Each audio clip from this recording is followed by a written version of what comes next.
I'm Eric Smith, Associate Editor of Modern Distribution Management. Today I'm speaking with Bill Heitman, Managing Director of the Lab Consulting, which has been advising companies on non-technology business improvement efforts across major supply chain and services businesses since 1993. The Lab provides Fortune 500 companies with a more effective option for achieving self-funding operations improvements that deliver meaningful and measurable benefits without new technology.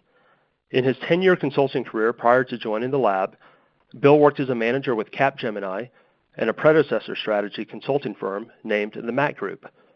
Bill's views have been published in CFO Magazine, Property Casualty 360, American Banker, Banking Strategy, and Banking Exchange.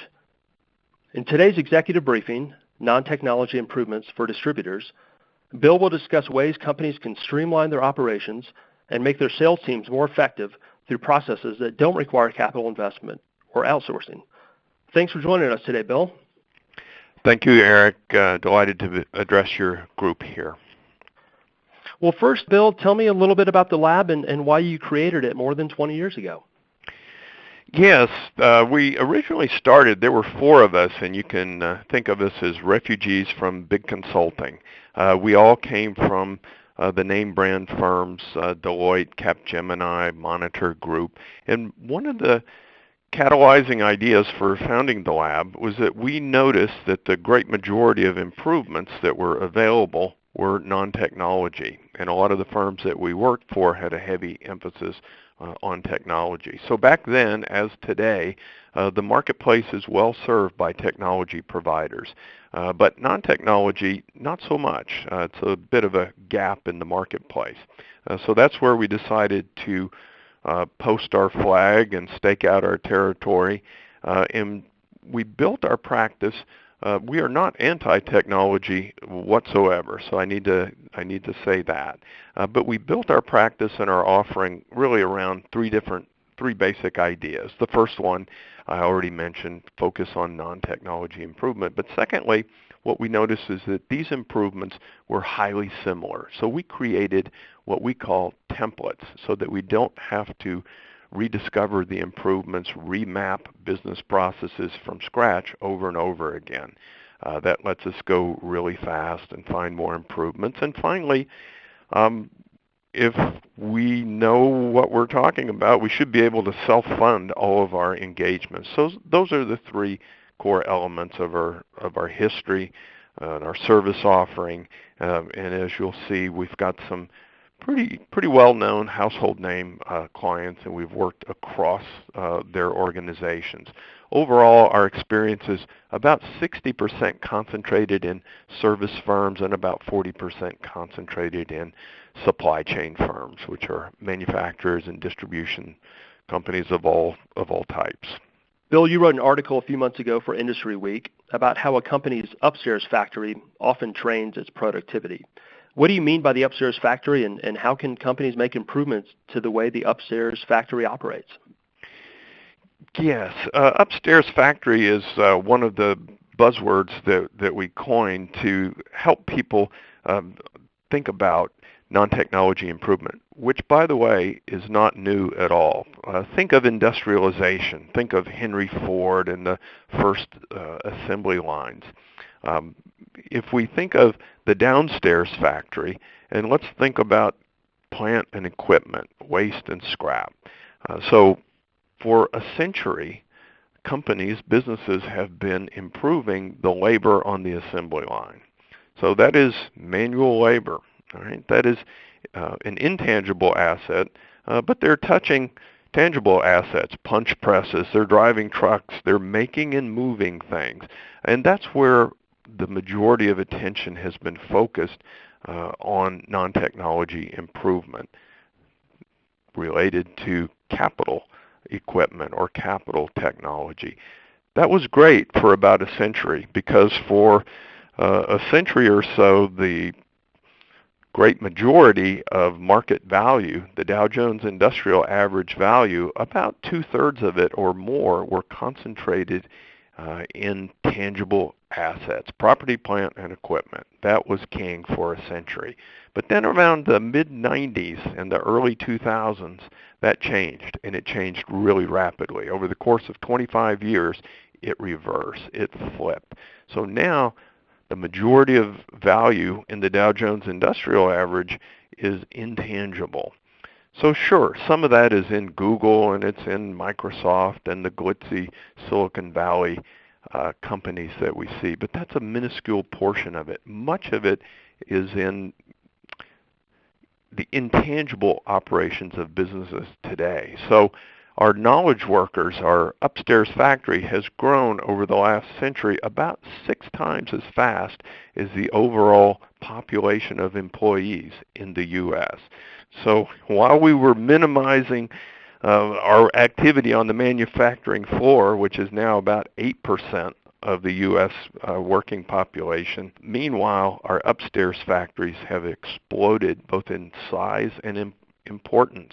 And so that is a major opportunity for businesses if they can start thinking of the scheduling factory in the upstairs of the steel plant or the distribution company, the finance factory, the marketing factory, and maybe very importantly, the Salesforce factory. So that's a term that we created to help get over some of the conceptual hurdles. Those will be the biggest challenges, the conceptual hurdles to making and finding these non-technology improvements. Well, with this shift in mind, Bill, do companies spend enough time focused on making these non-technology improvements? And if not, why is that? I would characterize it more as an imbalance of time investment. So if we think of the time that they spend as an investment, most of it, let's say that we don't need to increase that investment very much. We will need to reallocate it. So if we look at an overview of where the non-technology improvements fall, and then we consider what is attracting the time investment, here's what we'll discover. As I mentioned earlier, we'll see about 75% of the improvements that don't require technology, we call these Class 1 improvements, they represent 3/4 of the total population of improvements. But if we were to overlay that chart with time spent, we will see that capital equipment, IT systems, equipment changes, that attracts the huge majority, 80% or more of the time spent on non-technology improvement is related to non-technology improvements for tangible capital assets. And that would make sense. Equipment shows up, an IT system shows up, and you need to get it up and running, and that's what the industrial engineering group spends their time on, the IT group. Once we move away from the shop floor, though, here's where the non-technology improvements fall. They're really in 4 categories. 2 of the 4 represent the lion's share. Again, inefficient business processes, that's about 55% of the total non-technology improvements. And then what I like to call customer overservice, which is really a mixture of overserving or underserving customer needs or misserving that. And we'll come back to that in a little bit, because usually when people hear that, the response is, well, we know who our customers are, we know what they want. And that's a big area of opportunity, because when you get down to the granular level, that doesn't turn out to be also true. A couple of other categories, capacity management for upstairs factories, and then the measurement or the metrics are often imbalanced. Usually revenue and volume are emphasized. The things like unit productivity in the upstairs factories are really not studied at all, and that's a big valuable opportunity. So at this point, people might say, well, if you know so much about these non-technology improvements, why haven't people found them? What's stopping anybody from doing them? They sound too good to be true. And really the challenge is a challenge of perception. The challenge is in finding these improvements. And we've divided that into really 3 or 4 important points. Probably the first 3 are the most important. And number 1 is to discover new places to look for improvement. That's where Upstairs Factory comes in. That's a new place to look. Also, knowledge work. The work that knowledge workers are performing is a new place to look. Inside of sales, new place to look.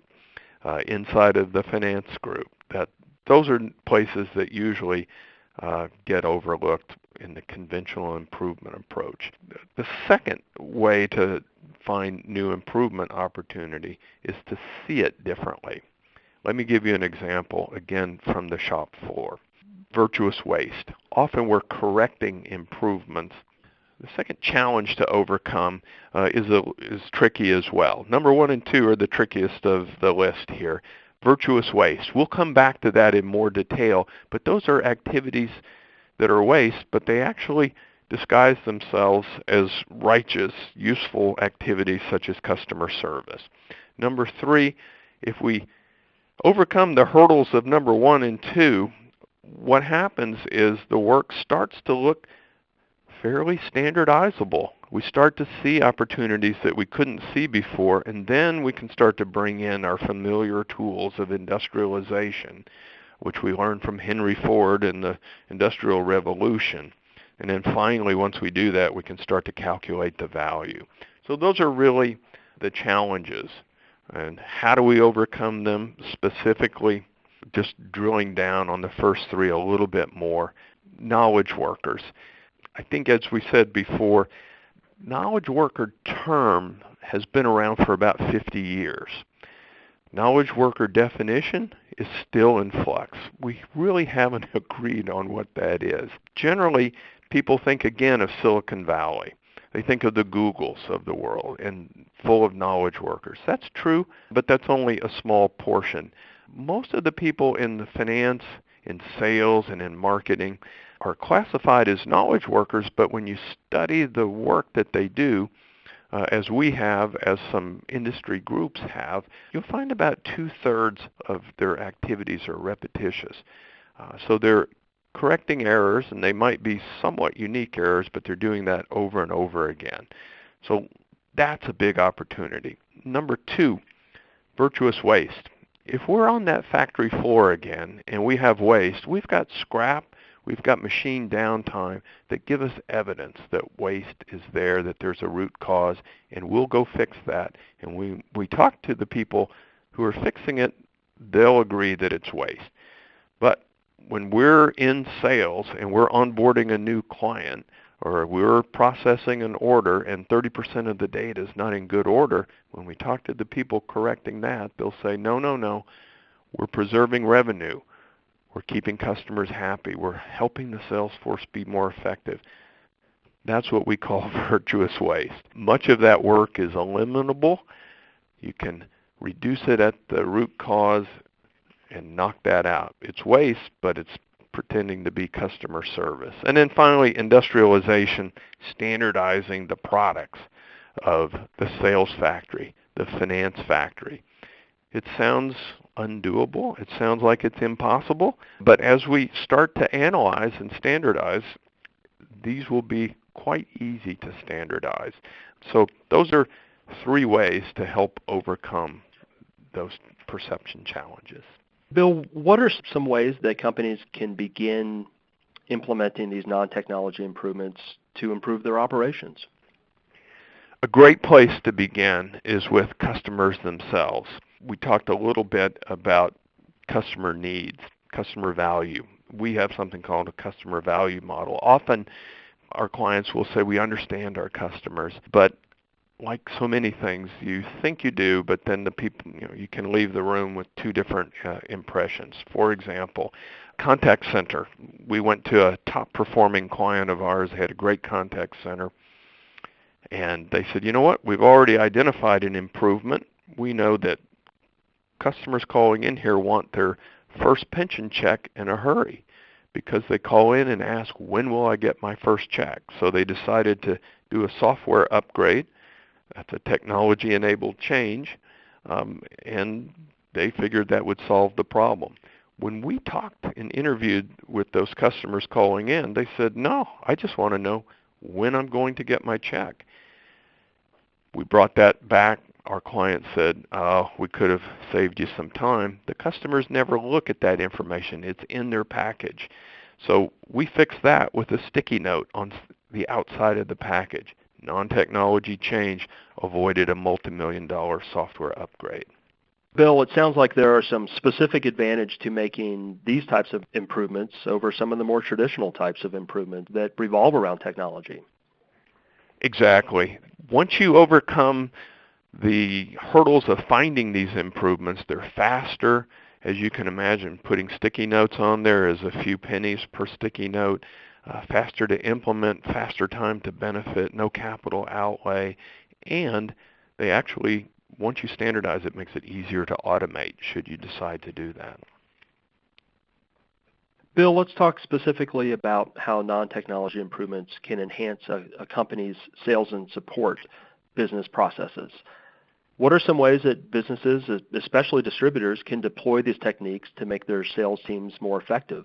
Perhaps take me briefly through the lab's sales and support process improvement approach. Sure. Over the last couple of decades, what we've come to understand and to know is that these are implementation efforts. So we've got a two-step approach. The way that we always tackle these jobs is to start out and consider them implementation rather than analysis exercises. We will have to do analysis, and that's in our phase one, but it's designed to prove out the opportunity to put a value on the improvement and to build the work plan for implementing non-technology improvement. Need to go into these with the idea of implementation and very strong senior executive sponsorship. That's the key for success. Bill, how is this different than what most businesses do to try and to improve sales and support? That's obviously a focus for many distributors. Is there a tendency to want to throw money at the sales force by adding salespeople or upgrading technology?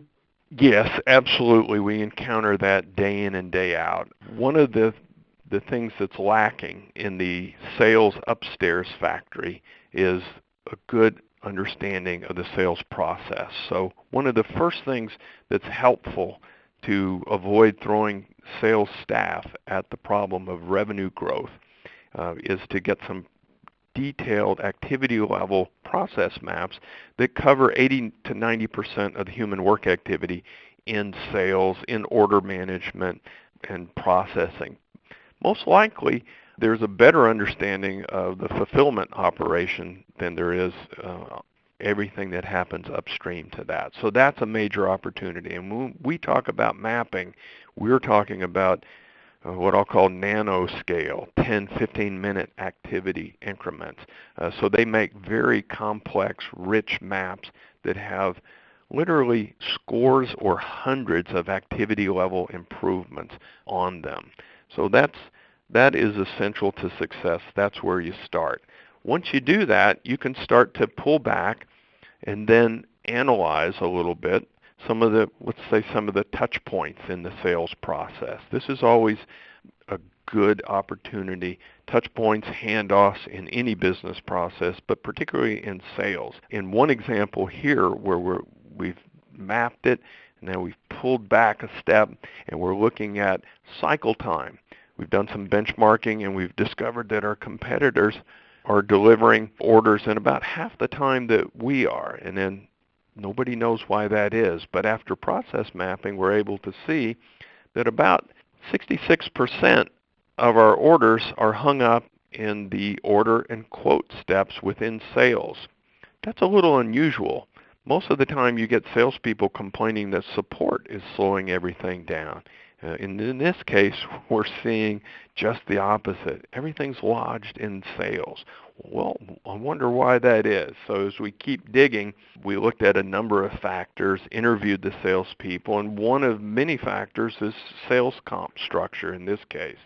So This is another example of virtuous waste. This particular client had introduced some fairly rich subsidies or spiffs, and these were all intended to accelerate the sales process, to cut that cycle time. And in fact, they were having just the opposite effect. What was happening is the salespeople were holding them back to optimize their payments for spiffs and subsidies. That became abundantly clear once you plotted it out and made some charts, and you could see that everybody was holding orders to optimize their spiffs. So that's just another example of virtuous waste. What we think is helpful is actually going the other way at the expense of the customer cycle time, extending that. The other thing that we see really frequently, we'll often hear our clients say, let's just keep adding salespeople as long as they generate additional revenue. Well, this creates what we call the long tail of revenue production and earnings erosion. This is probably a fairly simple concept, but we don't see it in practice very much. But often we'll see half of sales concentrated in the top 20-25% of the sales force. And again, this is virtuous waste thinking. People will say, well, as long as the salespeople are generating revenue, let's just keep adding them. What could be wrong with that? Well, if you look at the cost of this virtuous waste thinking, that can be enormous. On average, we'll find it between 10 and 20% of an earnings penalty. The tail end of this sales force will actually be cash negative once you consider all the costs. So this is some basic activity-based costing thinking, but it's usually not brought into practice all so much. People will complain about non-availability of data, but this is worthwhile looking at. And in fact, any virtuous waste operation, any upstairs plant will probably have a huge impact on the bottom line, direct the profits, direct the reported earnings. Once we cut out that virtuous waste, that money drops straight to the bottom line. So that's what we'll often see when we hear about putting more salespeople on to get a revenue lift. Bill, you've certainly given our audience a lot to think about today. Any final words for companies on ways to improve their upstairs factories without investing in technology? Just a few simple thoughts. Virtuous waste would be the ones that I would think about. Things that seem virtuous might actually be opportunities. And then the other key element for success is senior sponsorship. None of these improvements will vote themselves in. They have to be nudged along by the executive that owns that organization where they exist. Thank you very much for joining us today, Bill. We really appreciate your insights. Eric, thanks for the opportunity to let the lab speak with your group. For more information on the lab, visit www.thelabconsulting.com or call 201-526-1200.